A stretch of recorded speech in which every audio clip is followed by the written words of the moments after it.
Hey, I wanted to talk a little bit about your painting space, your studio space, the space that you're going to work in. This is a space that you need to be very comfortable in.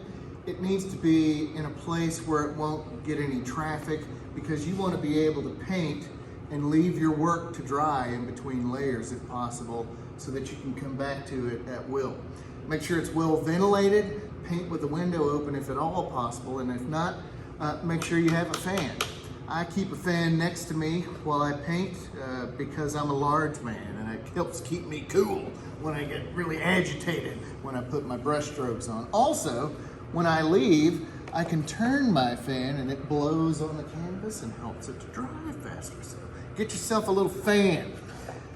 Music, I like to have music in my workspace too when I paint. It helps keep my mind clear. It helps keep me focused on what I'm doing.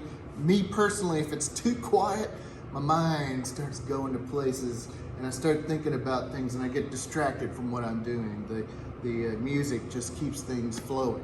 So this is my space. Get a comfortable chair, get a comfortable easel. Anything can be an easel.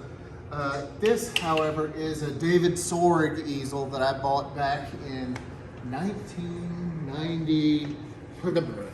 I've had it for many years. It's counterweighted. Let me show you what that means.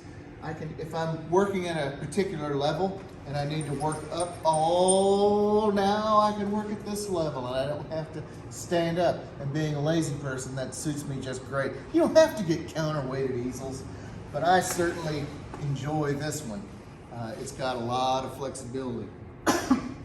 Also, consider your lighting. Ideally, you want to have a room that's lit from the north because that gives you diffused lighting all day and it's fairly consistent. But you don't have to have that, of course. And you don't even have to have natural light. Some artists prefer to paint under artificial light, like Kirchner. He was an artificial light painter. Picasso painted under artificial light from time to time as well. So just make sure that you can see what you see. As you're working, you might want to move your piece to different rooms in your home or take it outside to see what different lighting effects are going to have once you get this finished and displayed on the wall. That would be an important thing. Comfortable chair, music, a snack or a little cup of coffee or something, a little glass of bourbon, whatever you need to have to get the old creative juices flowing is fine. I did want to show you my studio. This is my studio, which is in my classroom here at UNK. They built this building 2 years ago and added natural lighting at the top. We've got track lighting all the way around where I can aim all those lights at all of the individual easels. There's a ventilation system. There's a nice sound system. I've got projectors for lessons and so forth, but this is where I work during the day and my students work with me. So they can see me create things from start to finish. I teach very organically too, so they can see me fail.